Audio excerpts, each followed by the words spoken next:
เบิ่งนะพี่น้องแนมไปเห็นอีหยังย่อยๆนะไปสิพาไปเบิ่งพี่น้องในเถาเขาเห็นยังวันได้ข่อยพ่อกันกับลาวเนาะตั้งแต่ฝ่ามือมานี่ก็มีแต่สวนเวียกกันพ่อสิได้ไปเล่นนำกันแต่เก่าก็มาเล่นเพิ่นตลอดเลยเดี๋ยวเชี่ยวไปถอดลาก่อนสบายดีเด้อพี่น้องสบายดีย่ำแรงเนาะเอานมหมูแล้วก็มาเอ้ยเป็นได้ไปยังมาเด้ปลาทอลูกตุ่มมันเป็นไฟบ่นี่นะโอ้ไฟโซลาร์เซลล์โอ้งามว่ะไฟหลอกชายจ้าไฟล่อผู้ชายพี่น้องเอ้ยมาเปิดแมปมับอีกว่าจักนี่นะลายสีลายสีนั้นลายสีอีกแล้วล่อผู้ชายเขาก็เชียวอาหารผู้ชายเบี้ยกอดครับก็มาบัดพ่อกระเทยเขาโง่มันบ่ทันเว้นแล้วมันขี้ฝุ่นพี่น้องโอ้ยมอดชุดๆเลยวันนี้เลยจะกินเป็ดเห็นยังกินเดี๋ยวเจ้าเดือดแป้งแล้วก็อบเนาะโค้งมันอบไม่อยากอบเดี๋ยวแต่เห็นเพิ่นเห็ดต้องแรงอยู่คนเดียวเพื่อสิแหละพี่น้องเอ้ยมันเอาไปล้างได้ขี้ฝุ่นมันก็มันล่างอยู่เชิงเลย ลากพันอยู่เลยจ้ะนะครับแล้วงหมอดขึ้นมาสิแตกตูบหัวอาหารเปียกใช่ไหมไม่กัดนี่นะมันชิเลือบ่เอาโคกงุ้มเอายังงมกับกัดงุ้มกับบ่อยู่เท่ายังบ่มาไหวยังมาไหวอยู่ในม้าเห็ดนี่ยังเอาเนี่ก็เห็ดสักเขางักเว้นนี่อันนี้ก็ไฟแมบเพิ่นพี่น้องเอ้ยอาชีพเก่าเล่าดอกยังบ่ลืมอยู่จะเป็นภูมิใจเนาะภูมิใจขนาดล่อเบิ่งไฟเพิ่นพี่น้องมือแรงว่าสิมีผู้บ่าวรุดรอดมาอีกอยู่บ่นี่ไฟล่อผู้ชายซื้อไฟเพิ่นก็ได้ไฟล่อผู้ชายช่วงนี้ก็เริ่มอยากต้องการผู้ชายได้พี่น้องพอมาเครือเงาแล้วก็เริ่มเฒ่าเลยเครือเงาก็เริ่มเฒ่าแล้วใครแต่ช่วงนี้ก็ยังพอมีแนวแก้คัดอยู่ผมฟันใดหลายคนว่ามาล่าเราหักลูกแล้วเราเศร้าอันกับผู้ชายแล้วแม่นพี่น้องเราเศร้าแล้วช่วงนี้มันฆ่าน้ำมะเขือเงาสื่อเราไม่ได้โหยหาช่วงนี้นี่เราไม่ได้โหยหาผู้บ่าวดอกเราไม่ได้หายว่าหาความหมักเนาะเพราะยังมีมะเขือเงาแก้คัดอยู่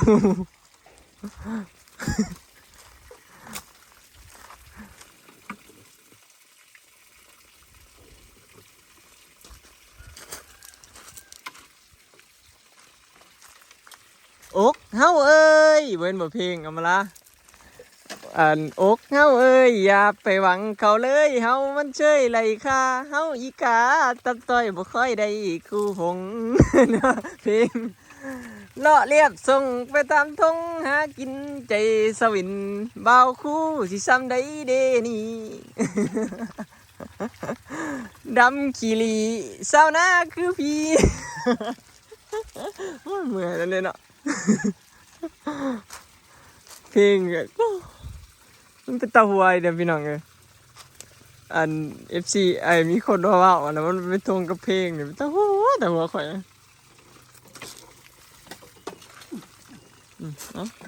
ตายบ่ค่อยได้มาตูบเลยนะพี่น้องตั้งแต่ฝ่าโมนี่มักบวบเพิ่นน่ะงามมึงนะมักบวบเอียงอันนี้คือเป็นอันนี้โอ้คืองามแต่ว่ามักบวบเหลี่ยมบ่เราปลูกบวบเหลี่ยมพี่น้อง ฉพาะมันจังใบใหญ่เนาะ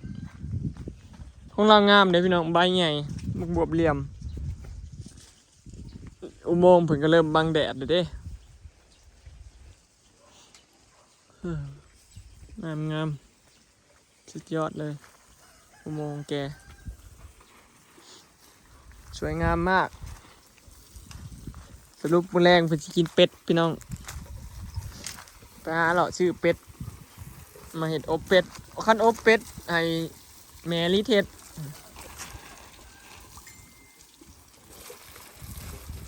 เก็บใบมะขีหูดขีหีดน้ำอยู่ในบ้านนะคันจุเจ้าเข้าบ้านนะไปซื้อเป็ดใบมะขีหูด นึกว่าตอนแรกนึกว่าได้ตายแล้วมาเถอะใช้น้ำเบิด ฮะ ใช้น้ำเบิด น้ำเบิดแน่นได้นะ น้ำเบิดในหูมันนะ ว้าว เปิดไปมาเบิดจะหน่อยเบิด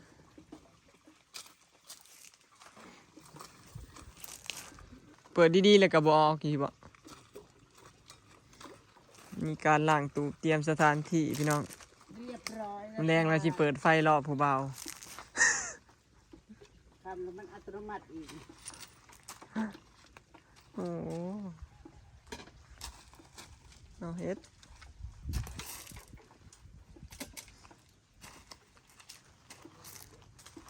สุดเดียวนี่ก็มีแต่ถ่าจะดำหน้าพี่น้องไผก็เงียบๆเงาๆก็คือรอพ้นนี่แหละแต่ว่าแดดแจ้ง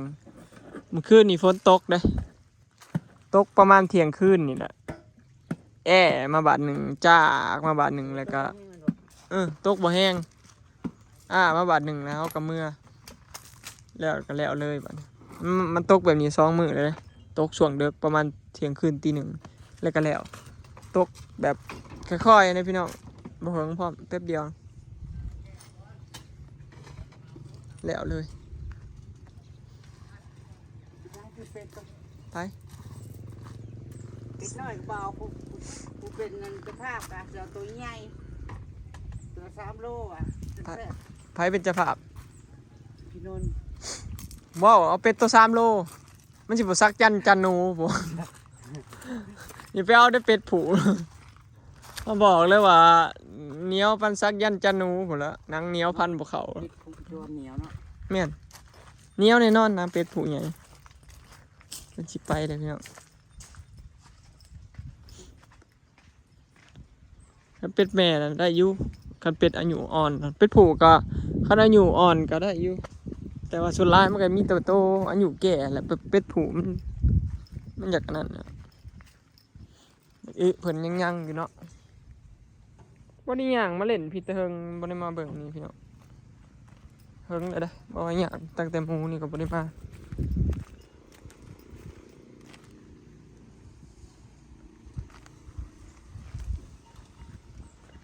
ไปแม่เอ้ยเอามาล่าละสิไปเลยได้นี่มาล่าละสิเมื่อล่ะเด้หรอกโง่เลยมันสิเมื่อนำปลาเท่าไปแล้วไปมาล่างรถใหญ่พี่น้องแต่เก่าบ่อยล่างรถน่ะฝนตกเนาะโอ้ผ่าข่อยฮักจอกนี่ตายสิได้เอามาหน่อยพอดงามแดดเนาะพักค่อยปลูกไว้พักเนี่ยหอมสวรรค์นั่นตายโอ้บ่ติดเนาะสิได้เด้บ่ได้มาส่องมึงทำไมออกหน่อบ่เลยเด้พี่น้องนี่ก็ออกนี่ขึ้นเหี่ยวบ่นั่นแล้วบัดใหญ่สิจงไว้จัก2 ลำพออันนี้ก็สิจงไว้2 ลำเนาะบ่ให้มันโหบ่ให้เกิน3 ลำเนาะบ่ให้จงไว้ออกหน่ออีกแล้วพี่น้องพี่หน้าคือว่าสิได้กินนะเนาะต้นนี้น้อยๆนี่ก็ออกละถ้าก็ออกขึ้นเหี่ยวอันนี้น่ะออกหลายหน่อแล้วพี่น้อง2-3 หน่อนะนี่หน่อที่3กำลังขึ้น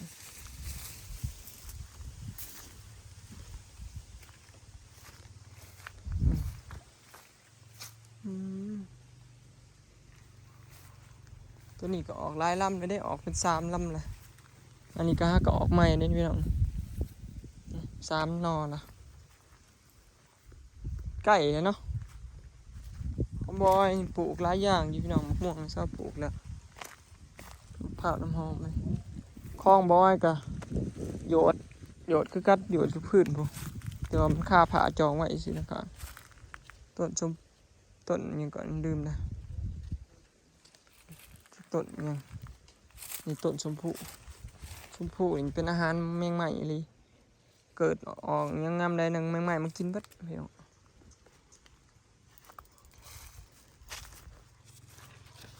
ข้ามักบวบก่อนโอ้ยจะพากันเห็นยังเด้เนาะเถียง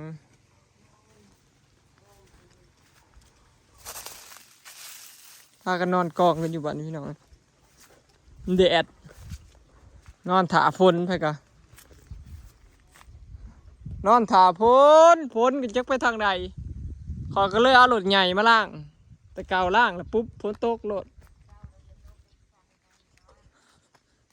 คอยเดี๋ยวสิเอารถใหญ่มาล่างมึงพี่น้องแต่เก่าล่างรถปุ๊บมันมักตกมาใส่รถเด้ล่างรถก่อนล่างปุ๊บฝนปั๊บอยู่ได้คันนี้มันมานฝนเถอะมือนี่ก็ล่างหมดทันแล้วสัมฝนมาใส่โอ้ยโคตรอะไรเด้อพี่น้องบอยล่างรถเธอได้เนี่ยบ่แม่นเว้าเด้มันมารถบ่รถคันนี้น่ะบ่เคยว่าสิล่างแล้วได้สิได้อยู่เฮิงบ่ล่างปุ๊บฝนตกปั๊บ เห็นบ่นี่เพื่อนฝนหมานฝนโพดเห็นว่าก็ได้โอ้บ่ได้ใหม่น้ำหมูเลย บอยหมักมานอนเด็กอยู่นี่พี่น้องเย็นสบายครับเปรมาปลูกนอนบอยมีแต่มานอนอยู่นี่พี่น้องอยู่เทียงพุ่มมันก็หอดบ่มีบอลอยู่เนาะมันเย็นแต่อยู่ในนี่แหละเย็นกว่าหมูอยู่ในตารางเฮือนเย็นเด้มีแต่บอยมีแต่มานอนเพียงแค่แล้วเวียกงานมีแต่หมักมานอนอยู่บ้านสวนปลูกเปรนอนบ้านนี้กับแป้นเลยเด้ทางนั้นนะต่อไปอยากให้บ้านสวนแล้วเด้ทำพี่น้องอยากมาอยู่เลยอยากมานอนเนาะกินข้าวแรงกันอยู่เกยนี่กับอลิสเนาะคือสิมีความสุขขนาดพี่น้องกันเทือนหลังนี้แล้วเรามากินข้าวอยู่เกยนี่เย็นสบายเลยหรือว่ากินข้าวอยู่รุมตลาดยามนอนขึ้นไปนอนเทิงโอ้เนาะเห็นคิดเห็นภาพนี่ก็คือสิมีความสุขนะพี่น้อง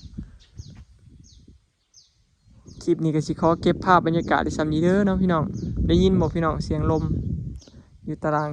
เฮือนเนาะเย็นสบายอีหลีเนาะไปแล้วพี่น้องสบายดี